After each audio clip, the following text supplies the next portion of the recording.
Hello YouTube friends, today I am sharing some fun meal ideas that maybe will use up things that you already have in the house, give you some meal inspiration in general, and yeah, I just am cooking some things and I thought I'd share them with you. I have also assembled some adorable helpers.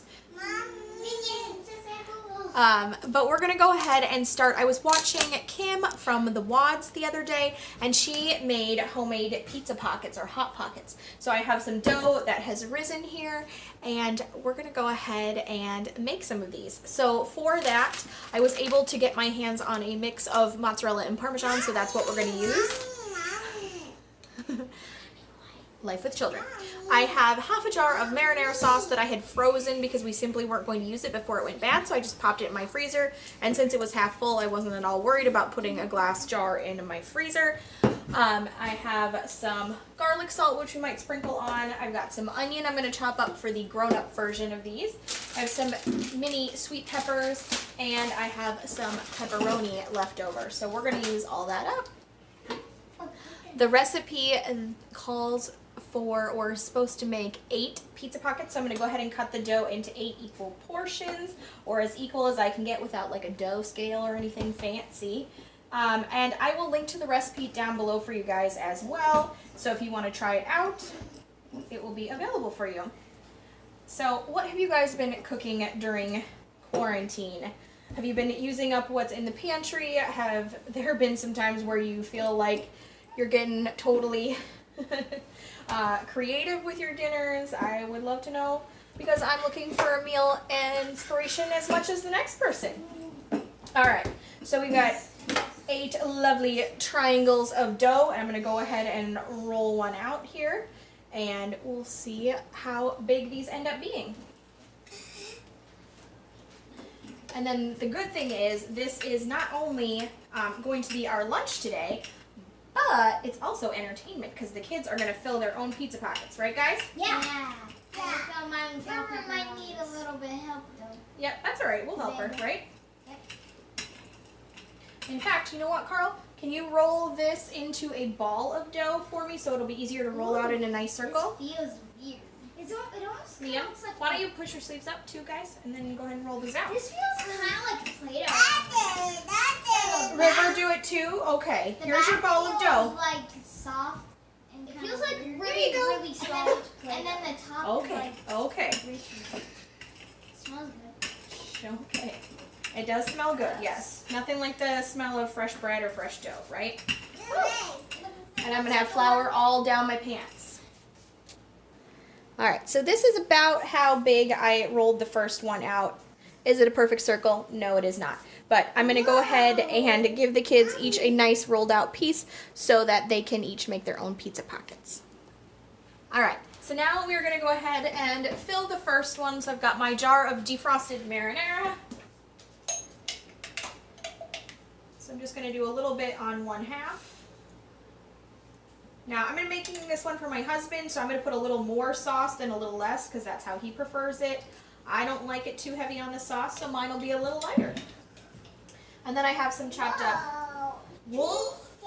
Yeah, pizza, that's right. I'm going to put some peppers and onions in here for the hubs. Make a slightly more gourmet adult version.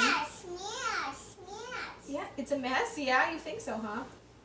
The little helpers are patiently or impatiently waiting, depending on how you look at it. And we're gonna put a little cheese in here too. I like quite a bit of cheese. And then I'm gonna go ahead and fold it over. I almost feel like I could maybe put a little more in there, actually. Hold on. There we go. So, you know, you could call it a hot pocket. You could call it a calzone, because that's pretty much what it is. You could call it a pizza pocket. You could call it a pizza pocket, that's right. Whatever you want to call it, there you are. We've got a chatty 2-year-old who's very, very curious. This one.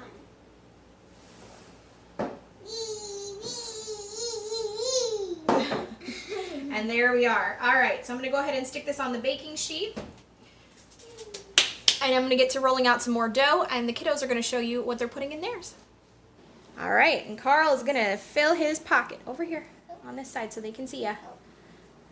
I would do one more scoop. I don't think you got quite enough there. Okay, and don't go all the way to the edge because we gotta fold it up, remember? Yeah. Okay, one more scoop. And then pass it to your brother. And are you gonna want a little garlic salt? Not to the edges, not to the edges. A little garlic salt? I guess. My turn. All right, pass it to your bro. And don't put it all the way to the edge. And now Carl here only likes cheese on his pizza. Go ahead and put some cheese on there. Yep, remember not to the edges. No, I'm not trying to. I'm making a mess. All right, Liam, go ahead and go all the way to halfway. And then pass the spoon because River wants to try too. I did it. All right, I would do a little more cheese, Carl. All right, now River's turn. Pass the jar. And Liam, you can go ahead and start loading up your pepperoni. Did you want pasta? Oh, yeah, you did. Okay. There's River's pizza pocket. River, do it. Do your spoon. There you go. Good job. All right. All right, put as much pepperoni as you want in there, Liam. And Liam likes it light on the cheese, don't you, buddy? Yeah. Okay. I go like a. Here, should we put some pepperoni on yours, River? Okay, give Mama the spoon. Thank you. Okay, ready? Time for pepperonis.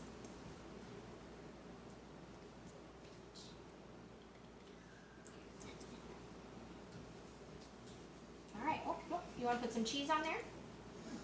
Nope. Just grab some. Go like this. River, do it. Nope. Just grab some cheese. There you go. Put it on your pizza. Good job. Good job. A little more. There you go. Good job. Okay. Perfect. Good job. All right. Okay, roll them up and then pinch those edges. Pinch. So we roll it up. Kind of tucking it. Yep, tuck and pinch. Tuck and pinch. Tuck And it like this. you just pinch it. And we're trying to just make sure that it doesn't pop back open, right? You want it to stay all pizza pockety. Liam, do you see how I'm doing this? Got to kind of pinch it together and then sort of roll it. So you're like sealing the edges. Voila. Here is River's all done, nice and fancy. Here, Carl, let me show you the trick. I kind of got it. Yep, you push it together, but then you got... All right, and here they are all ready to go. I put everybody's initials in them so that no kid has to eat someone else's pizza pocket. All right, the first tray is out. And the second tray of more grown-up options is ready to go in. So these bake at 450 degrees for 12 to 15 minutes. Now I baked my batch for just 12 minutes and I feel like they are looking pretty good, but of course the true test will be when we bite into them. And the recipe does have a printable version online if you are interested in checking that out. I'll leave the link in the description box and you can print it out and try it for yourself. Also, I don't think I said this at the beginning of the video, but hi, my name is Meredith and welcome to my channel, mereofalltrades. I do all kinds of videos, grocery hauls, shopping hauls, beauty, fashion, and lifestyle unboxings, and the occasional cooking video on whatever else I'm feeling up to. So if you're new here, I would love it if you would subscribe, and of course, if you could give this video a thumbs up, it really does help me out. So I went ahead and cut my daughters in half, and this is what they look like on the inside. So I think it looks pretty good. I think for my own personal taste, I would add just a little more cheese in the middle, which I actually did do that for mine. But I'm going to go ahead and sneak a bite of hers real quick.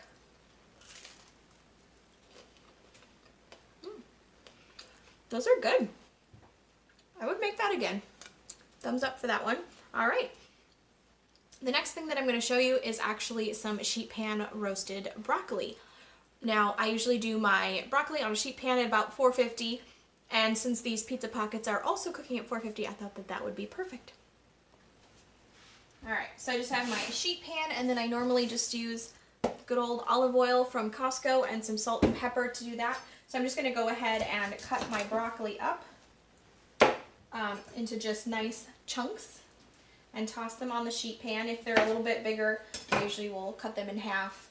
I like my broccoli to cook for probably like no more than 14 minutes. I don't want it to take forever, so I'm just making the pieces a little smaller so they're more manageable while I cook them. So yeah, just gonna keep doing that, and then we'll season them up.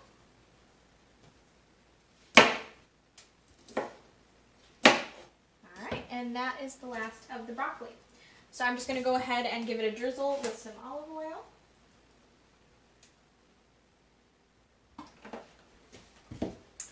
And a little salt and pepper.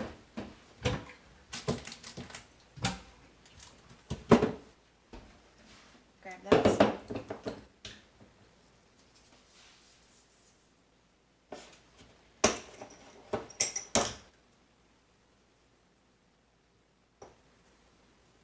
So I just do a healthy pinch of both.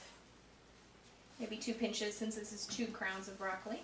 And then just mix them up, coat them with oil. You can certainly do this in a bowl, but I'm lazy. I hate doing dishes, so I'm going to mix them right on the pan. And then get them nice and spread out. And as soon as the next batch of pizza pockets comes out of the oven, we will put those ones right in. And here is what the broccoli looks like after it has been in the oven. I only ended up doing it for about 10 minutes. I usually set my timer for about 10 minutes and then see how it's looking. I like it to have just this little bit of like charring on the broccoli. And so that's looking really good. So I'm going to dish this up on some plates for the family and we'll try everything out. Alright, and I'm just going to find some of the smaller pieces for my little one so she can eat some veggies as well. She normally likes broccoli quite a bit, so we'll see if she will eat the oven roasted broccoli this time. Alright, so there it is, all dished up for the little nugget. Alright, boys are trying out dinner. How is it? I like this is very good, and I've grilled or like oven roasted. It's oven roasted. It's very good broccoli. I like the pizza pocket. And now, the broccoli is really good too. All right. You heard it here, people. Kids like my broccoli. Who knew? Yeah. This is so delicious. Best pizza ever. Better than a normal pizza. Oh, it's better than normal. Hello friends, tonight we are making sheet pan chicken fajitas. So what you're going to need for this is some chicken. I have 2 packages of chicken over here, and we're going to need, I like bell peppers, so I need 2 bell peppers for my own personal preference with this recipe. You're going to need 1 medium onion or slightly more than half of a very large onion. This just happens to be what I have left in my fridge, so we're going to go ahead and use that up today. And then my homemade fajita seasoning, which I'm going to show you how to make in just a second. So the first thing you need to do is put some chicken breasts or chicken thighs, whatever you like, on a sheet pan, and I have preheated my oven already, so I'm just going to do a slight drizzle of olive oil, not too much, and I'm going to use a basting brush, a nice silicone one, to spread that olive oil around, just enough to lightly coat the chicken so that the seasoning mix will adhere to them. And then we're going to go ahead and sprinkle this on. This is 100% a use how much you prefer sort of seasoning. I go a little light-handed simply because I have little kids, so they don't like anything too spicy. So I'm just doing a nice little drizzle. And then I'm going to get these in the oven, and I do the chicken first for about 20 minutes. So my oven is ready to go, and I'm going to go ahead and pop these right in there, and I'm going to set the timer, like I was saying, for 20 minutes because the chicken is going to take a lot longer to cook than the veggies. So I'm going to go ahead and get that started.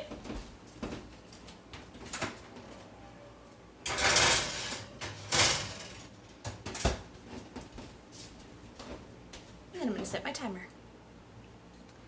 So now we're gonna go ahead and mix up a little bit more of my seasoning mix. So I just put all of the ingredients right in this container, just a resealable container, and then I put the lid on it and shake it up. It's super duper easy, okay? So the only thing you need is a 1 teaspoon, and we're gonna do 1 teaspoon of granulated or, garlic powder. So 1 of those, 1 teaspoon of paprika, 1 teaspoon of black pepper, 1 teaspoon of salt, and 1 teaspoon of cumin, which I just realized I did not grab out of the cabinet. Okay, so here's my cumin. 1 teaspoon of cumin. And then optional, you could add onion powder if you want even more flavor.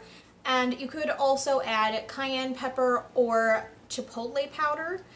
It just depends on how spicy you like it. I am going to add some onion powder this time. I don't always, but I'm going to go ahead and just add a little shake in here of that. Voila.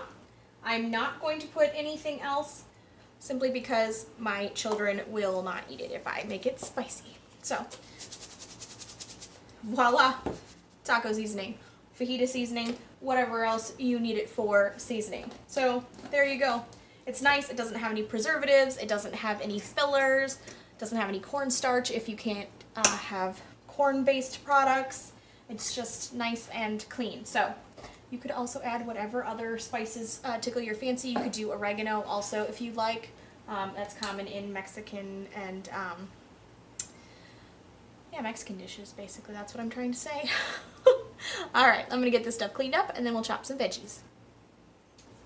So I will leave the spice mixture and the baking time and all of that down in the description box below in case you want to try this out. So check the description box. So yeah, now we're just going to chop some peppers. Nice and easy. You can slice them as thick or as thin as you like. I like my peppers when I do fajitas to still have a little bit of crunch, so I don't like to cut them too thin. But I'm just going to slice the sides of my peppers. Usually that helps seed your pepper pretty easily. These are the bell peppers that I got in my Imperfect Foods unboxing, so if you haven't checked that out yet, you can, I will try and remember to link it at the end of this one, so if you want to go watch that, you can. I'm just going to toss these away. And then we're going to slice these guys up.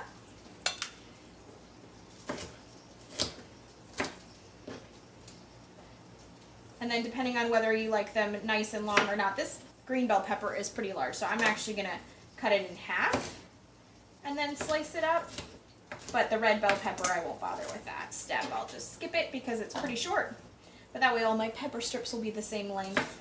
Not that that really matters, but it's kind of nice.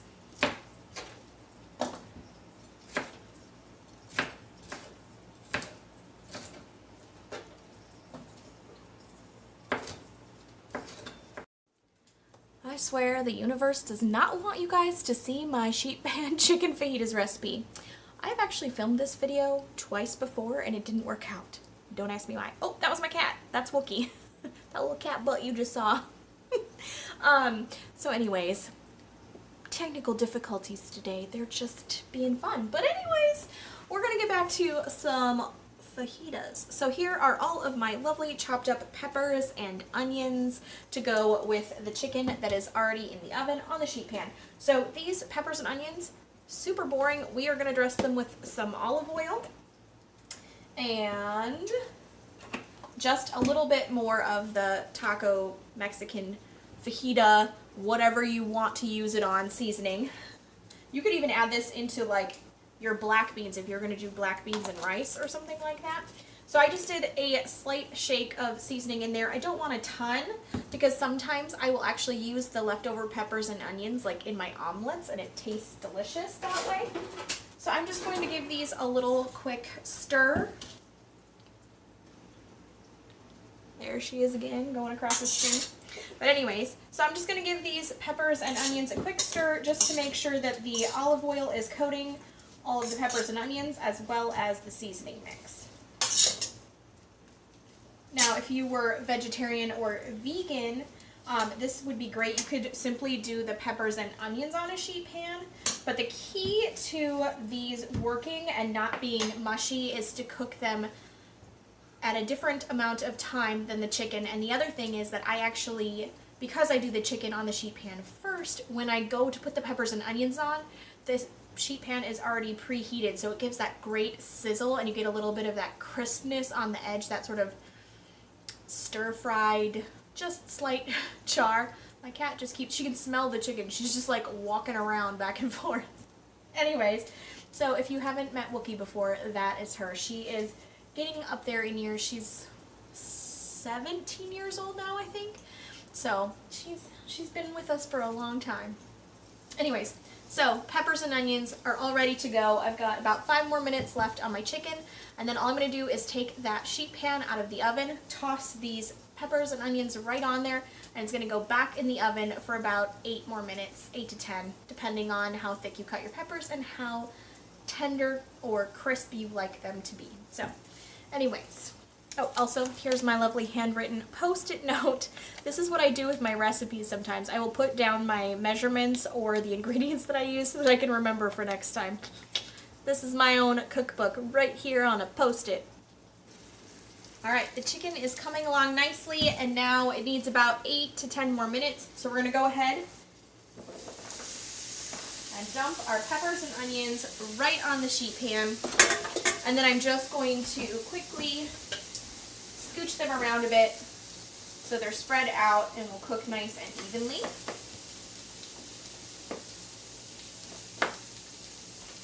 And then I'm going to put this right back into the oven again at 425, 8 to 10 more minutes, and then we'll see what the final product looks like. So if you have a good sheet pan recipe, definitely leave it for me down below. I did do the fish tacos that I talked about the other day with salsa, and that taco seasoning on it was really, really good. So that was a good sheet pan dinner. I do my sweet potato fries with chicken nuggets on the sheet pan, just like as a simple and easy dinner. Salmon and asparagus. What do you like to do? Do you have any really good recipes? Definitely leave them in the comments below because I'm always looking for new recipes as well. The leftovers for this make super yummy fajita burrito bowls the next day, and also I've used them in quesadillas as a way to use up leftovers. So I like to kind of repurpose them afterwards instead of having the exact same thing the next night. And there they are in all their sizzling glory. Now I'm just going to go ahead and put these on a cutting board and slice up the chicken. The reason that I do that is actually because if you pre-cut the chicken and put it in the oven on the sheet pan, I feel like it dries out a little more than I like. So I feel like if you want moist and more tender chicken, it's easier to cook it this way. It's also easier to cut it up when it's not raw, so there's that too. Peace for the chef. Oh yeah. This also works great as a taco salad the next day. And here's what it looks like when it's all ready to go. It's gonna be tasty. Alright, I had to pause because I had a toddler asserting her independence. Isn't that wonderful? But anyways, I just want to say thank you guys so much for watching. Don't forget to like, subscribe, and ring the bell, and I'll be talking to you soon. Bye guys!